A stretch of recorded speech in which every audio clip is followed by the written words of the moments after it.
नमस्कार। आज की इस ऑनलाइन क्लास में आप सभी प्रिय प्रशिक्षुओं का हार्दिक स्वागत है। चूँकि परीक्षा आपकी निकट है, इसको ध्यान में रखते हुए हमने महत्वपूर्ण दार्शनिकों का, जिन्होंने शिक्षा में अपना बहुमूल्य योगदान दिया है, उनके बारे में अध्ययन करेंगे। इसमें कुछ भारतीय दार्शनिक हैं और साथ ही साथ कुछ पाश्चात्य दार्शनिक। तो आइए सर्वप्रथम महात्मा गांधी जी की शिक्षा में जो योगदान रहा है उसके बारे में अध्ययन करते हैं। महात्मा गांधी जी का जन्म 2 अक्टूबर 1869, यहाँ 1969 छप गया है, 2 अक्टूबर 1869 को काठियावाड़ के पोरबंदर में एक समृद्ध परिवार में हुआ था। इनके पिता का नाम करमचंद गांधी जी था और वह पेशे से वकील थे। वहीं माता का नाम पुतली बाई, जो धार्मिक प्रवृत्ति की थी, और इन्हीं का जो संस्कार था पुत्र गांधी जी में पड़ा। पाठशाला से प्रारंभिक शिक्षा प्राप्त करके उच्च शिक्षा हेतु गांधी जी इंग्लैंड चले गए। वहां उन्होंने कानून की शिक्षा प्राप्त की और भारत आकर वकालत शुरू कर दी। 1893 में मुकदमे के लिए दक्षिण अफ्रीका गए और भारतीयों की दशा से द्रवित होकर इसको सुधारने का संकल्प लिया। तो सर्वप्रथम इनके जीवन में जो नाटकीय मोड़ आया था वह 1893 में, जब दक्षिण अफ्रीका गए तो वहाँ श्वेत और काले लोगों को लेकर के झगड़ा हुआ करता था और बड़े बुरे नज़र से अश्वेतों को श्वेत देखते थे। इसी को गांधी जी सहन नहीं कर पाए और उन्होंने सुधारने का संकल्प लिया और इसके उद्देश्य के लिए पूर्ति हेतु गांधी जी ने 1914 में भारत लौटे एवं भारत की स्वतंत्रता को मुख्य लक्ष्य मानकर राजनीति में प्रवेश किया। और जो इनका प्रवेश का जो मुख्य धार था वह सत्याग्रह, सत्य और अहिंसा, इनके दो धार थे, यानी दो सिद्धांत थे, और उन्हीं को इन्होंने अपना मुख्य हथियार बनाया और इसी भागीदारी के कारण इनको हम राष्ट्रपिता का नाम देते हैं। महात्मा गांधी जी ने अपने संघर्ष से एक कुशल राजनैतिक नेतृत्व प्रदान किया और भारत को स्वतंत्र कराने में महत्वपूर्ण भूमिका अदा की। इनकी मृत्यु 30 जनवरी 1948 को हुई और यह पंचतत्व में विलीन हो गए। इनके जो शिक्षा में योगदान है वह बहुत ही महत्वपूर्ण है और तथा साथ ही साथ इनके साथ जो घटनाक्रम घटित हुआ था उसके मुख्य बिंदु निम्न है। 1914 में टालस्टाय आश्रम की स्थापना इन्होंने की। 1915 में साबरमती आश्रम की स्थापना की। 1930 में नमक सत्याग्रह किया। 1919 में सत्याग्रही पत्रिका का संपादन शुरू किया। यंग इंडिया, हरिजन, भूदान यज्ञ इनके संपादित पत्र थे। तो परीक्षा में पूछ सकता है कि हरिजन पत्रिका के संपादक कौन थे, तो महात्मा गांधी जी थे। अन्य जो इनकी रचनाएं थी वह हिंद स्वराज थी, नीति धर्म, बेसिक शिक्षा जिसको हम बुनियादी शिक्षा बोलते हैं, और जो महत्वपूर्ण है कि बुनियादी शिक्षा किसका दिया हुआ है, तो आप कहेंगे महात्मा गांधी जी। नई शिक्षा की ओर, मेरी आत्मा की वेदना, हिंदू धर्म, शांति, युद्ध में अहिंसा, अन्य इनकी रचनाएं थी।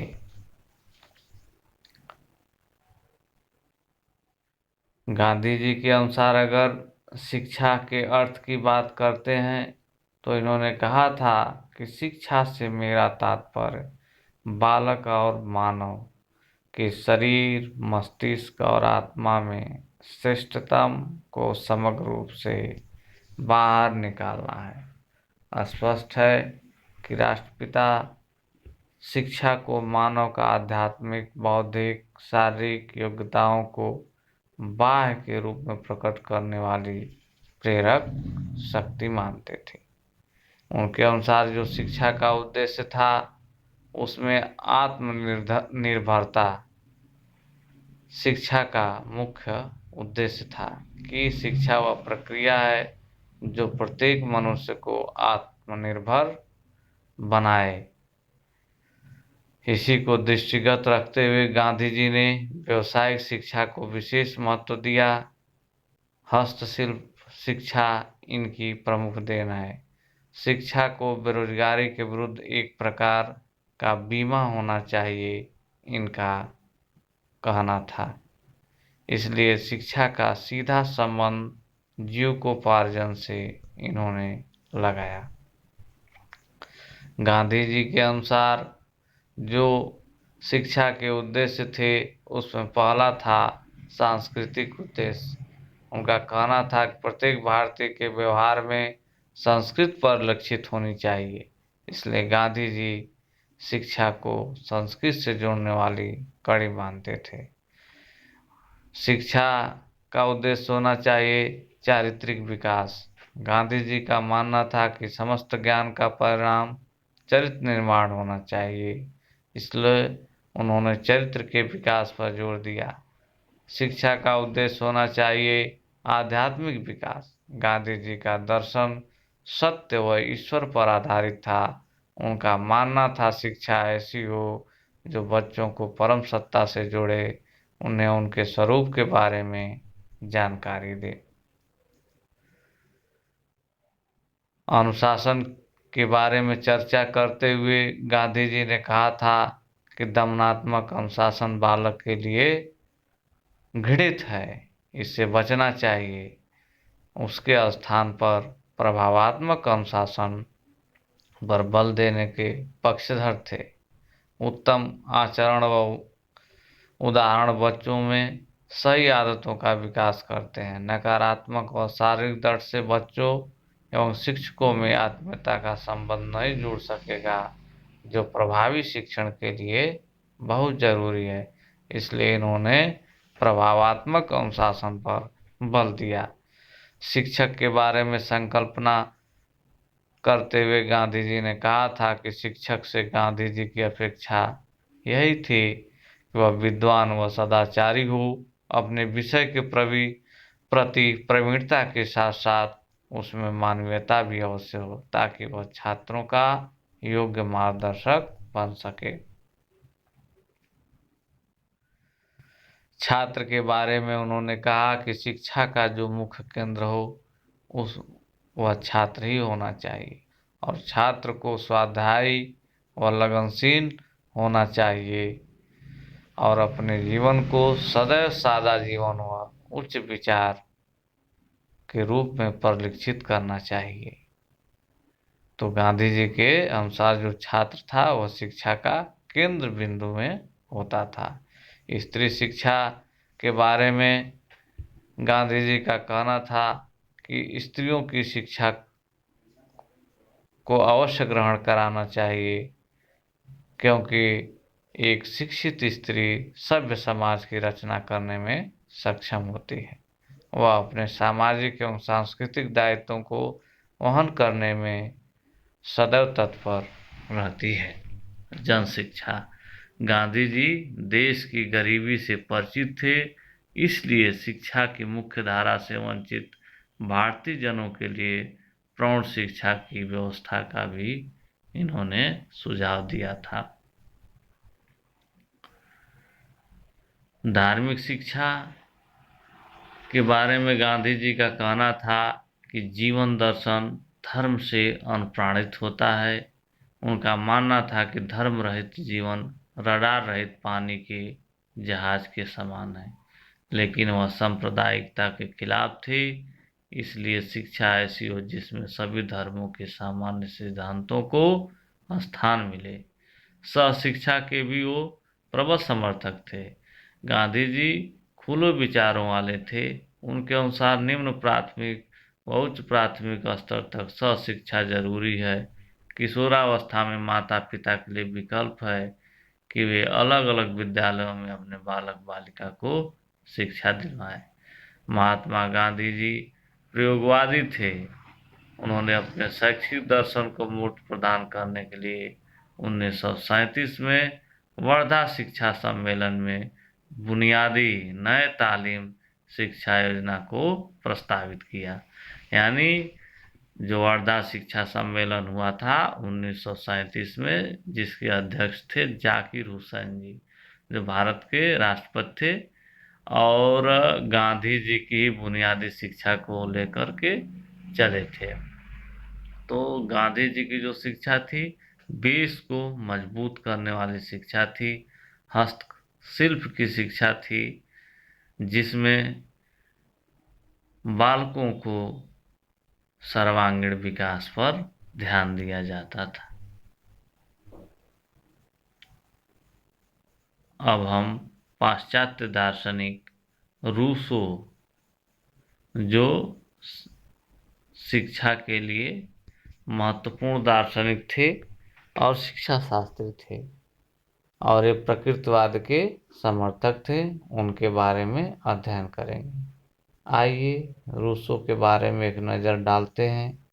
शिक्षा, धर्म, साहित्य और राजनीति पर अपनी सबल और मौलिक प्रतिभा की छाप छोड़ने वाले जीन जैक्स रूसो का जन्म 1712 ईस्वी में जिनेवा में हुआ था। इसे दो प्रश्न बन सकते हैं कि रूसो का पूरा नाम क्या था। तो जीन जैक्स रूसो, जन्म 1712 में कहाँ? जिनेवा में हुआ था। उनके पिता एक घड़ीसाज थे। उसके जन्म के बाद ही इनकी माता का देहांत हो गया, अतः इनकी चाची ने रूसो जी का पालन पोषण किया था। इनके पिता ने इनकी ओर बहुत कम ध्यान दिया। 6 वर्ष की अवस्था में ये उपन्यास पढ़ने लगे थे, जिन्होंने उसकी मूल प्रवृत्तियों एवं आत्मा विभक्ति की भावना को उद्दीप्त किया। इस महान प्रवर्तक, शिक्षा सुधारक, राजनीतिक विचारक, समाज सुधारक तथा आधुनिक प्रजातंत्र के जनक का सन 1778 ईस्वी में देहांत हो गया। ये था रूसो का जीवनी। तो 1778 ईस्वी में इनकी मृत्यु हो गई। और इस शिक्षा में इनका महत्वपूर्ण जो योगदान है, वह आपका निषेधात्मक शिक्षा एक है, और ये प्रकृतिवाद के समर्थक थे। आइए इनके शिक्षा में योगदान के बारे में चर्चा करेंगे। तो इनका कहना था, शिक्षा के अर्थ पर जो इनकी छाप थी वह इस प्रकार थी। रूसो प्रकृतिवादी विचारक था और उसकी शिक्षा निषेधात्मक थी। वे 12 वर्ष की आयु तक बालक को औपचारिक शिक्षा देने के पक्ष में नहीं थे। उन्होंने बालक को शिक्षा प्रक्रिया का केंद्र एवं मुख्य अंग बताया। जो मनोविज्ञान का जन्म हुआ है इस समय, वो कहीं न कहीं रूसो जी के प्रकृतिवाद से ही उत्पन्न हुआ है। अर्थात ये सर्वप्रथम विचारक थे जिन्होंने शिक्षा के केंद्र में बालक को रखने की वकालत की थी और बालक को स्वतंत्रता पूर्वक प्रकृति के गोद में पढ़ने के लिए प्रेरित किया था और कहा था, प्रकृति की ओर लौटो, एवं पुस्तकीय शिक्षा का इन्होंने विरोध किया था। शिक्षा के अर्थ को स्पष्ट करते हुए रूसो जी ने लिखा कि शिक्षा, सच्ची शिक्षा वह है जो व्यक्ति के अंदर से प्रस्फुटित होती है, यह उसकी अपनी अंतर्निहित शक्तियों का अभिव्यक्ति है। इसको आप लोग ध्यान में रखेंगे। कभी कभी यह पूछ लिया जाता है कि यह शिक्षा का अर्थ किस दार्शनिक ने दिया। शिक्षा के उद्देश्य पर चर्चा करते हुए उन्होंने कहा कि जो शिक्षा का उद्देश्य होना चाहिए वह इस प्रकार होना चाहिए: जीवन में पूर्णता। रूसो के मतानुसार वास्तविक जीवन पूर्णतः जीवित रहने की अनुभूति है।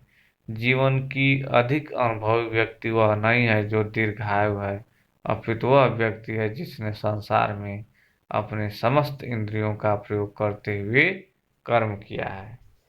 तो जीवन में पूर्णता पर इन्होंने बल दिया।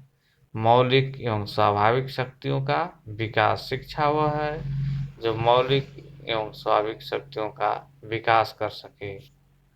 रूसो के अनुसार शिक्षा का प्रमुख उद्देश्य बच्चों के मौलिक एवं स्वाभाविक शक्तियों का विकास करना है।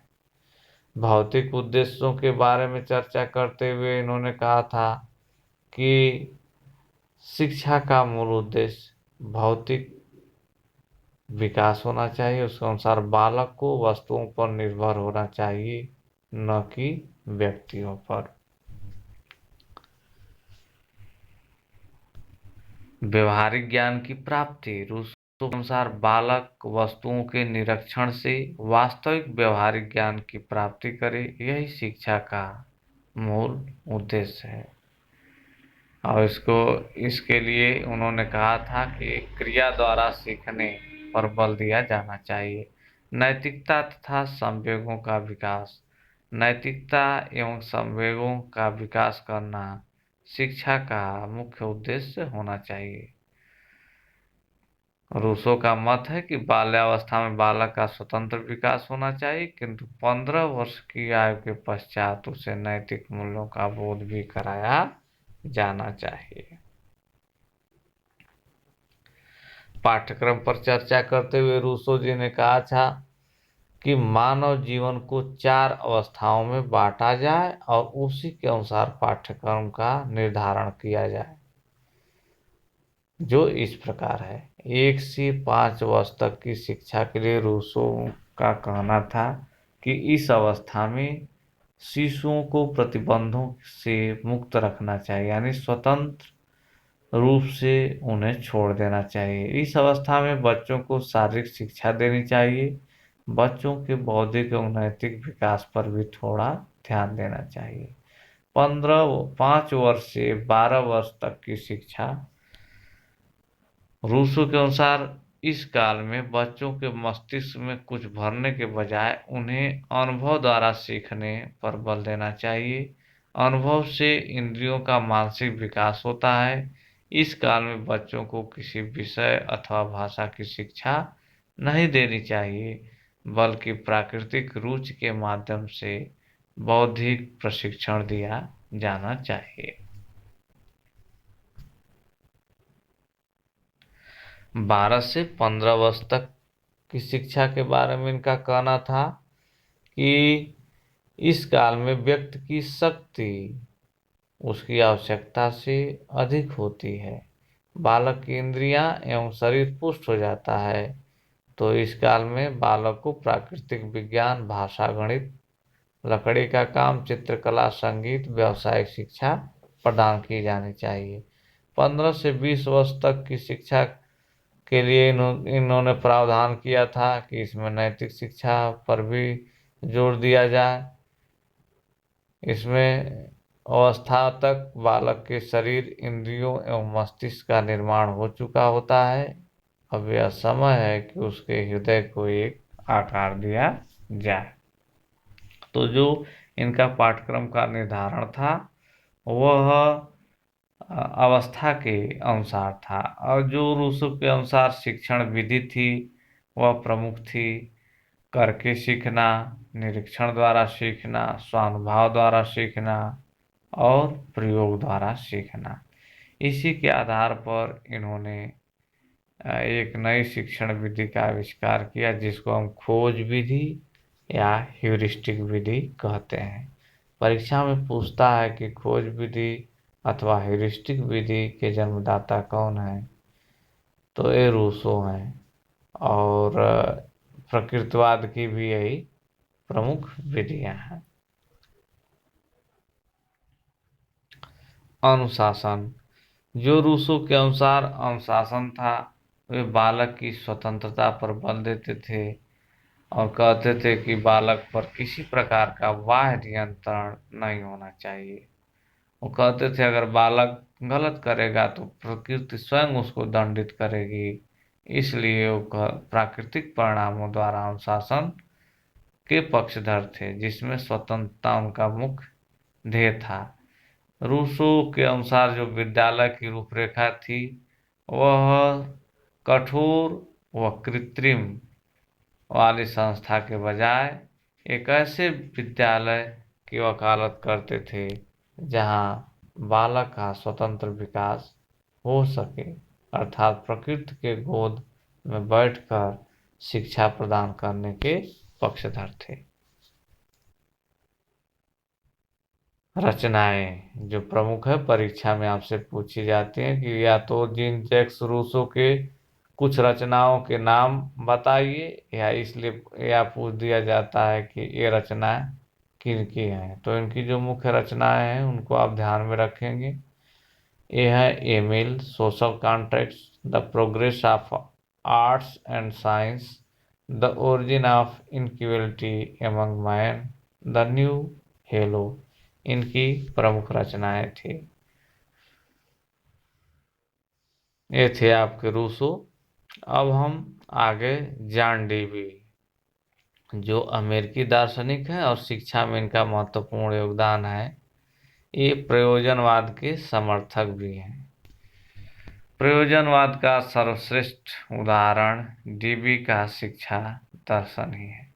आधुनिक काल में संयुक्त राष्ट्र अमेरिका में जनतंत्रीय शिक्षा का सबसे बड़ा व्याख्याता जॉन डीवी को माना जाता है। जॉन डीवी का जन्म सन 1859 ईस्वी में हुआ। उसी समय आपका जो डार्विन था, ओरिजिन ऑफ स्पीसीज नामक पुस्तक लिखी थी सन 1859 में, वो बहुत प्रसिद्धि पाई थी। उसी समय जॉन डीवी का भी जन्म हुआ था। 19 वर्ष की अवस्था में उन्होंने दर्शन शास्त्र में सबसे अधिक अंक प्राप्त करके बर्मास्ट विश्वविद्यालय में बीए की डिग्री प्राप्त की। सन 1932 में इन्होंने सामाजिक शिक्षा संबंधी एक मनोवैज्ञानिक सिद्धांतों का प्रतिपादन किया। इन्हें महान दार्शनिक की संज्ञा दी गई और देश विदेश में इनको सम्मान से नवाजा गया। इसी समय डॉक्टर की उपाधि से भी इन्हें विभूषित किया गया।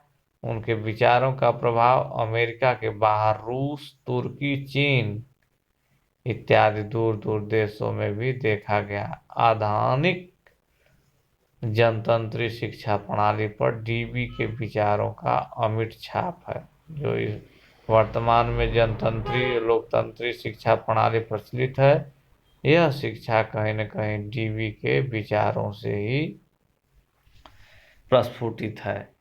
सन 1952 में डीवी जी का स्वर्गवास हुआ है। इस समय तक उनकी गणना संसार के महान दार्शनिकों और शिक्षा शास्त्रियों में होने लगी थी। ये आपका है जॉन डीवी का जीवन दर्शन। आइए अब हम शिक्षा में इनके योगदान को समझते हैं। इनके अनुसार जो शिक्षा का अर्थ था, इन्होंने कहा था कि शिक्षा एक अनिवार्य सामाजिक गति की प्रतीक है। इनके मतानुसार बिना शिक्षा के समाज प्रगति नहीं कर सकता। इसी के आधार पर सभ्यता की रक्षा व विकास होता है।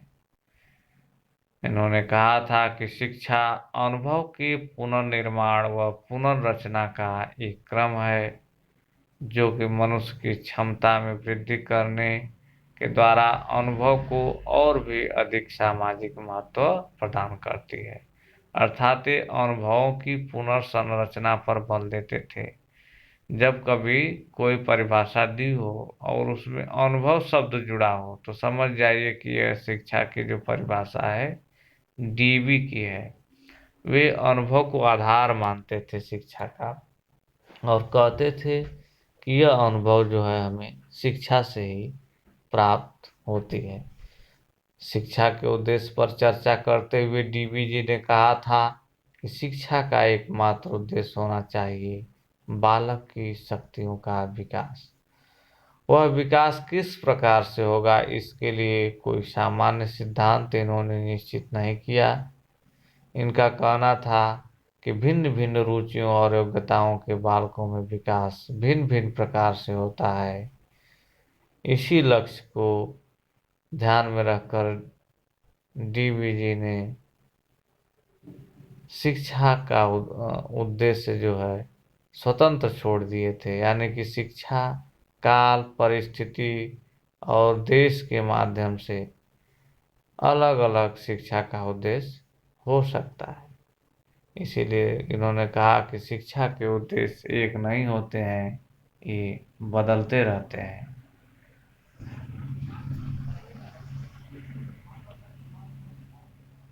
शिक्षा के उद्देश्य को पूर्व निर्धारित नहीं किया जा सकता है। उनका मानना है कि शिक्षा के पूर्व निर्धारित कोई भी उद्देश्य देश, काल और परिस्थितियों में सभी बालकों के लिए उचित व उपयोगी नहीं हो सकते हैं।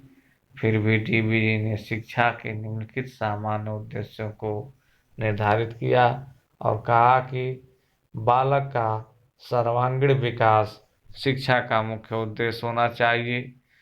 बालक को महत्ता दिया जाए जिसमें गत्यात्मक निर्देशन का भाव हो। ये शिक्षा के प्रमुख उद्देश्य निर्धारित किए। शिक्षा के पाठ्यक्रम पर बातचीत करते हुए डीवीजी का कहना था कि शिक्षा का जो पाठ्यक्रम हो उसमें मनोवैज्ञानिकता की प्रबलता हो, जिससे बालक की मूल प्रवृत्तियों और शक्तियों के आधार पर यह निश्चित किया जाए कि उन्हें किस प्रकार की शिक्षा देना आवश्यक है। सामाजिक अंग को भी इसमें समाहित किया जाए कि सामाजिकता का विकास किस प्रकार से हो, उस बिंदुओं को भी पाठ्यक्रम में सम्मिलित किया जाए। समस्त शिक्षा प्रजाति की सामाजिक चेतना में शक्ति के भाग लेने से प्रारंभ होती है।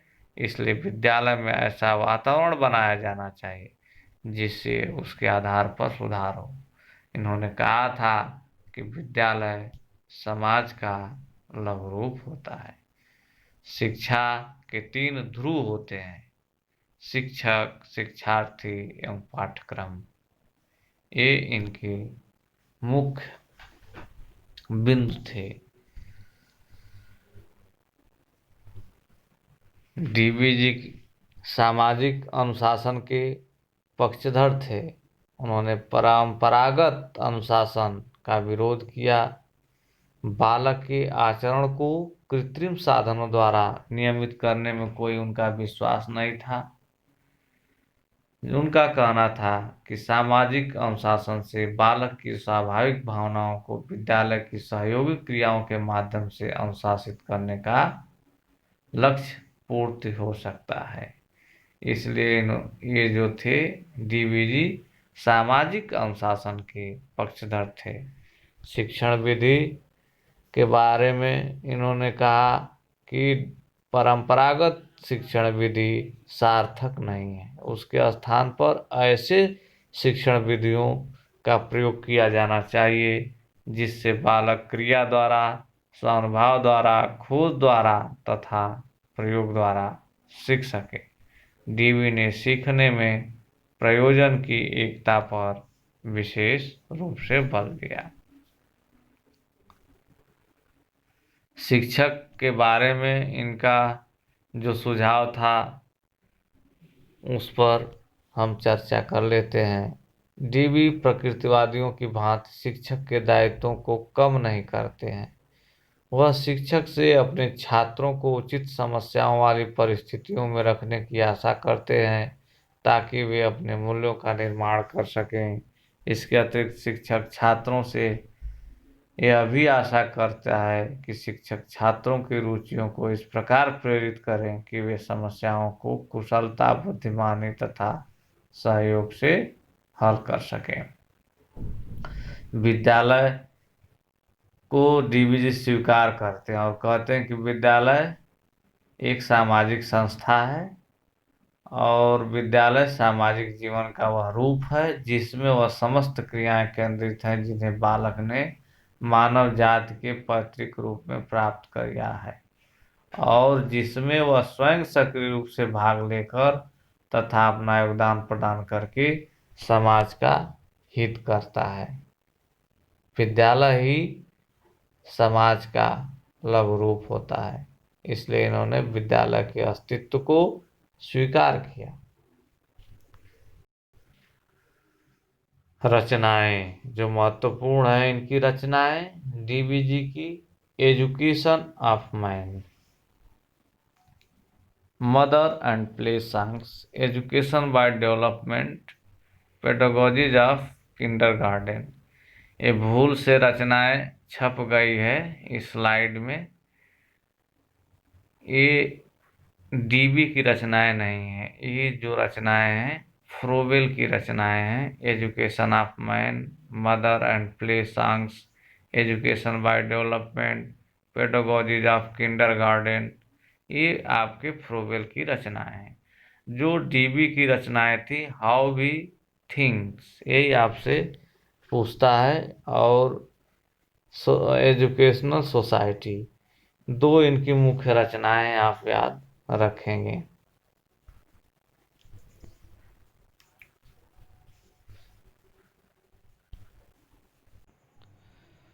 अब हम मारिया मॉन्टेसरी के बारे में अध्ययन करेंगे। ये इनका बाल शिक्षा पर विशेष ध्यान था और बाल शिक्षा के विकास पर इन्होंने सुंदर ढंग से वर्क किए थे। अब आइए इनके अनुसार शिक्षा का अर्थ, शिक्षा के उद्देश्य, पाठ्यक्रम, शिक्षण विधि, शिक्षक, शिक्षार्थी, विद्यालय अनुशासन को देखने का हम सब प्रयास करेंगे। मारिया मॉन्टेसरी के अनुसार जो शिक्षा का अर्थ था वह इस प्रकार है। शिक्षा के अर्थ को स्पष्ट करते हुए मॉन्टेसरी ने लिखा कि बालक के जीवन के स्वाभाविक विकास में दी जाने वाली सक्रिय सहायता को शिक्षा समझा जाना चाहिए। डॉक्टर मारिया मॉन्टेसरी शिक्षा को एक ऐसी प्रक्रिया मानती थी जो बालक को अपना स्वाभाविक विकास करने में सहायता देती हो, उसके लिए उपयुक्त वातावरण प्रदान करती हो जिसमें किसी प्रकार का हस्तक्षेप न हो। ये इनके अनुसार शिक्षा का अर्थ था। मारिया मॉन्टेसरी के जीवन पर हम प्रकाश डालते हैं। मारिया मॉन्टेसरी का जन्म 1870 ईस्वी में इटली में हुआ था। तो आपसे पूछ भी लेता है कि मारिया मॉन्टेसरी कहाँ की निवासी थी, तो इटली की थी और इनका जन्म 1870 में हुआ था। जहाँ जन्म हुआ था वहाँ का शिक्षा स्तर भी ठीक ही ठाक था। उच्च स्तर की शिक्षा प्राप्त करने के पश्चात यानी जो वातावरण था वह मॉन्टेसरी जी के अनुकूल था, इसलिए उन्होंने उच्च शिक्षा प्राप्त की और अपने देश की पहली महिला डॉक्टर बनी। मॉन्टेसरी को रोम विश्वविद्यालय में मंद बुद्धि एवं असाधारण बच्चों की शिक्षा का एवं चिकित्सा का कार्यभार सौंपा गया। तो जो इनका वर्क था वह मंद बुद्धि एवं असाधारण बच्चों से संबंधित था। ये भी क्वेश्चन आता है।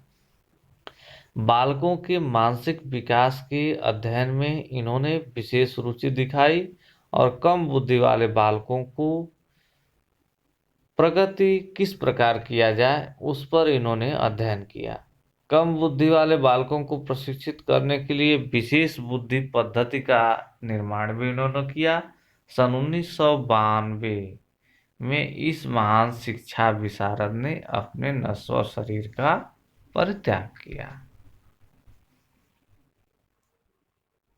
शिक्षा के उद्देश्य, जो डॉक्टर मारिया मॉन्टेसरी जी का के अनुसार शिक्षा के उद्देश्य थे वह इस प्रकार थे। उनका कहना था कि विशेष रूप से 3 वर्ष से 7 वर्ष तक के आयु के बच्चों को शिक्षा से संबंधित उनका उद्देश्य रहा और इसी पर उन्होंने अपना ध्यान केंद्रित किया था। उनके अनुसार बच्चों हेतु शिक्षा के निम्नलिखित उद्देश्य होने चाहिए: बच्चों की जन्मजात शक्तियों एवं क्षमताओं के विकास में सहायता करना, बच्चों की कर्मेंद्रियों एवं ज्ञानेंद्रियों को प्रशिक्षित कर उनका बौद्धिक विकास करना, बच्चों को अपने पर्यावरण का ज्ञान कराकर उनमें समायोजन की क्षमता विकसित करना, बच्चों का नैतिक विकास करना, बच्चों को भावी जीवन के लिए तैयार करना। इनके अनुसार शिक्षा का ये उद्देश्य था।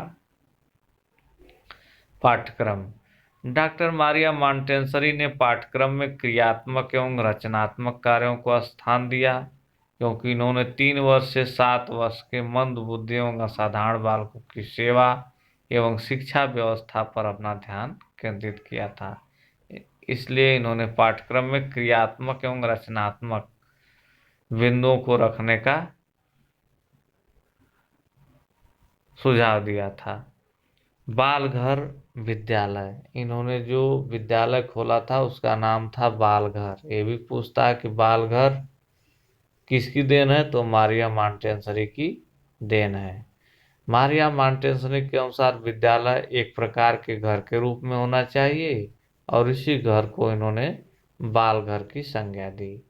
यहाँ घर के सुख साधन उपलब्ध रहते हैं। बाल घर में खेल का मैदान व सुंदर उद्यान अवश्य होने चाहिए तथा बाल घर शांत वातावरण में स्थित होने चाहिए। इन बाल घरों में एक बहुत बड़ा कमरा होना चाहिए जिसमें सभी बालक एकत्र होते हों तथा बहुत से छोटे छोटे कमरे विशेष कार्यों के लिए होने चाहिए। शिक्षक के बारे में इनका जो सुझाव था उसके बारे में इनका कहना था कि शिक्षक का कार्य एक निर्देशक की भांति होता है।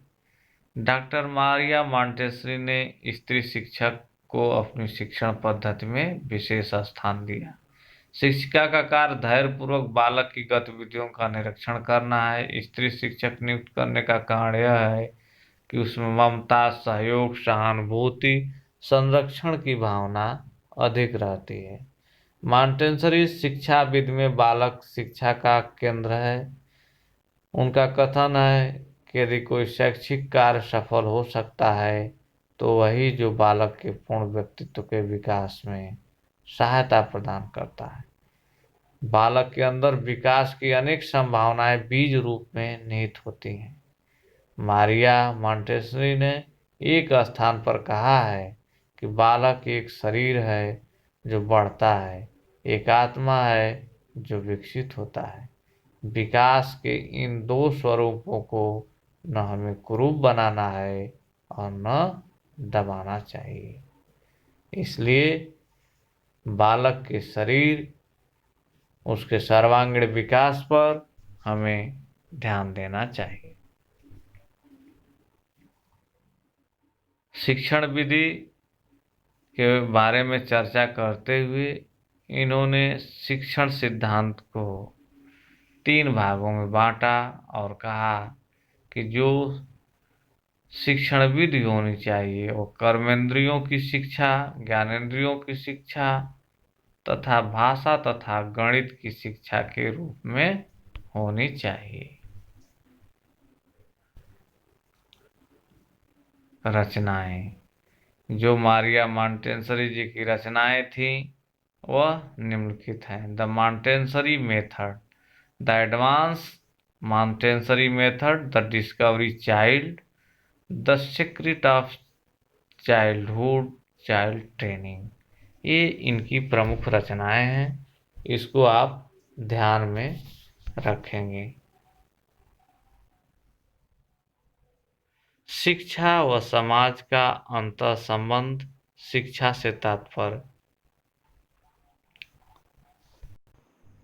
अब जो आगे का पाठ्यक्रम है वह आपका है जो सिलेबस में शिक्षा व समाज का अंतः संबंध।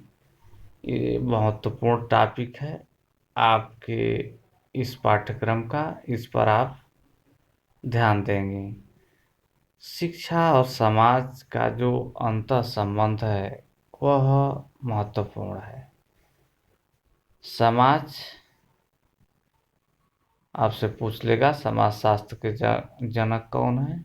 अगस्त काम्टे। और जो शिक्षा में समाज शास्त्र का ज़्यादा प्रयोग किया वो थे आपके जॉर्ज पेन महोदय।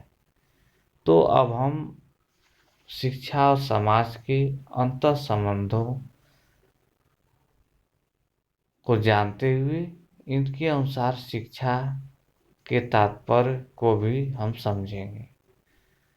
तो आइए शिक्षा व समाज के अंतः संबंध के बारे में जानते हैं। शिक्षा आजीवन चलने वाली प्रक्रिया है, और जब हम बात आजीवन चलने की बात करते हैं तो एक ऐसी बात आती है इस प्रक्रिया में जो मानव तथा समाज के कल्याण के लिए उपयुक्त हो। शिक्षा की आधुनिक धारणा के अनुसार बालक के अंदर निहित समस्त शक्तियों गुणों को सामाजिक वातावरण में विकसित करने की कला माना गया है। पेस्टालॉजी भी ने कहा था कि शिक्षा मनुष्य की जन्मजात शक्तियों के स्वाभाविक समरस तथा प्रगतिशील विकास की प्रक्रिया है। विवेकानंद जी भी कहते हैं कि शिक्षा मनुष्य में अंतर्निहित पूर्णता का प्रदर्शन अथवा विकास है। ये कहीं न कहीं परिभाषाएं हमारे समाज से ही प्रेरित हैं। तो आइए हम समाज से क्या तात्पर्य, इस पर हम प्रकाश डालते हैं। मनुष्य ने अपने लंबे इतिहास में एक संगठन का निर्माण किया है। इस संगठन के अंतर्गत हमारे कुछ कर्तव्य हैं और कुछ अधिकार। इस संगठन के अंतर्गत हमें एक निश्चित प्रकार से रहना और व्यवहार करना पड़ता है तथा उनमें परस्पर कुछ संबंध होते हैं जिनको हमें निभाना होता है। मनुष्यों के जिस संगठन में ये संबंध पाए जाते हैं उसी को हम समाज कहते हैं। गिडिंग्स महोदय का कहना था कि समाज स्वयं एक संघ है, संगठन है, औपचारिक संबंधों का पुंज है जिसमें सहयोग देने वाले व्यक्ति परस्पर संबंधित होते हैं। राइट जी का कहना था कि समाज का आशय केवल व्यक्तियों के समूह से नहीं, समूह में रहने वाले व्यक्तियों के जो पारस्परिक संबंध हैं उन संबंधों के संगठित स्वरूप से है। अर्थात हम कह सकते हैं कि समाज सामाजिक बंधनों का एक जाल है, मैकाइवर ने कहा था। शिक्षा व समाज का अंतः संबंध। विद्यालय समाज की ही एक इकाई है। दोनों के सुचारू रूप से संचालन के लिए हमें परस्पर सहयोग की नितांत आवश्यकता होती है। व्यक्ति के विकास के लिए समाज की सभी इकाइयों में परस्पर सहयोग होना आवश्यक है। अतः विद्यालय और समाज में परस्पर अंतः संबंध होता है। इनके परस्पर सहयोग से उत्पन्न वातावरण मानव के विकास के लिए अत्यंत आवश्यक एवं लाभप्रद होता है। संक्षेप में हम कहें तो शिक्षा तथा समाज का संबंध अटूट है। हम देखते हैं कि जब किसी समाज में शिक्षा की व्यवस्था की है तो सबसे पहले अपनी आवश्यकताओं तथा आदर्शों को सामने रखा है। स्पष्ट है कि जैसा समाज होगा वैसे ही वहाँ की शिक्षा होगी। अतः शिक्षा व समाज का बहुत ही घनिष्ठ सहसंबंध है। धनात्मक सहसंबंध इसको आप कह सकते हैं। समाज का शिक्षा पर प्रभाव, यानी शिक्षा जो आपकी दी जा रही है उस पर समाज का क्या प्रभाव पड़ता है, उसके बारे में हम अध्ययन करते हैं। समाज की प्रकृति तथा आदर्श का जो प्रभाव शिक्षा पर होता है उसके बारे में कहा गया है कि जिस समाज की जैसी प्रकृति तथा आदर्श होंगे शिक्षा भी उसी के अनुरूप होगी। यह हमारा समाज निरंकुश प्रकृति का है तो हमारी शिक्षा व्यवस्था में भी आज्ञा पालन तथा अनुशासन पर बल दिया जाएगा। यानी हमारा अगर समाज सुंदर है तो शिक्षा व्यवस्था भी अनुशासित होगी।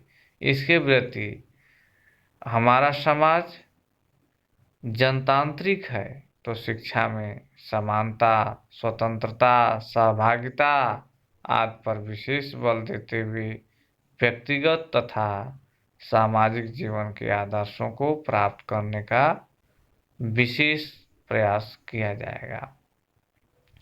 अर्थात जो शिक्षा का आधार है वह समाज की प्रकृति है। जैसी प्रकृति होगी शिक्षा का स्वरूप उसी प्रकार का होगा। राजनीतिक व आर्थिक दशाओं का प्रभाव, यानी जो शिक्षा पर समाज के अंदर आने वाले जो राजनीतिक व आर्थिक दशाएं हैं वो क्या छाप छोड़ती हैं उसको हम देखते हैं। विभिन्न समाज की राजनीतिक आर्थिक दशाओं का भी शिक्षा पर विशेष रूप से प्रभाव पड़ता है। समाज की राजनीतिक पृष्ठभूमि व आर्थिक स्थिति के अनुरूप शिक्षा को निर्धारित करने का प्रयास किया जाता है। जहाँ की आर्थिक स्थिति सुंदर होगी वहाँ का समाज सुदृढ़ होगा, वहाँ की शिक्षा सुंदर होगी। तो राजनीतिक आर्थिक दशा भी शिक्षा को प्रभावित करती है। सामाजिक दृष्टिकोण व सामाजिक परिवर्तन का भी शिक्षा पर विशेष प्रभाव पड़ता है। सामाजिक दृष्टिकोण भी शिक्षा को प्रभावित किए बिना नहीं रह सकती। अगर समाज रूढ़वादी प्रकृति का है तो वहाँ परंपरागत शिक्षा पर बल दिया जाता है, और अगर समाज प्रगतिशील है तो शिक्षा में नवाचार का प्रयोग किया जाता है और वहाँ की शिक्षा परंपरागत शिक्षा की तुलना में समृद्ध होती है। सामाजिक परिवर्तनों के अनुरूप शिक्षा में भी बदलाव आता है, अर्थात अगर समाज की दिशा व आवश्यकता बदल जाती है तो शिक्षा का स्वरूप भी बदल जाता है। शिक्षा का समाज पर प्रभाव। अभी तक हमने समाज का शिक्षा पर प्रभाव देखा कि जिसमें आर्थिक है, सामाजिक है, वहाँ की आदर्श और प्रकृति क्या है, और सामाजिक परिवर्तन, ये सारे शिक्षा पर अपना प्रभाव छोड़ते थे। अब हम शिक्षा का समाज पर प्रभाव देखते हैं। जिस प्रकार समाज का शिक्षा पर प्रभाव पड़ता है उसी प्रकार शिक्षा भी निम्नलिखित तरीकों से समाज को प्रभावित करती है। सामाजिक विरासत का संरक्षण, जो शिक्षा है जो हमारी सामाजिक विरासत है उसको संरक्षित करने का काम करती है। सामाजिक भावना की जागृति पैदा करती है। समाज का राजनीतिक विकास एवं आर्थिक विकास पर बल देती है। सामाजिक नियंत्रण पर बल देती है। सामाजिक परिवर्तन कराने में मदद करती है। सामाजिक सुधार पर शिक्षा बल देती है एवं बालक के समाजीकरण पर विशेष ध्यान से शिक्षा देने का काम करती है।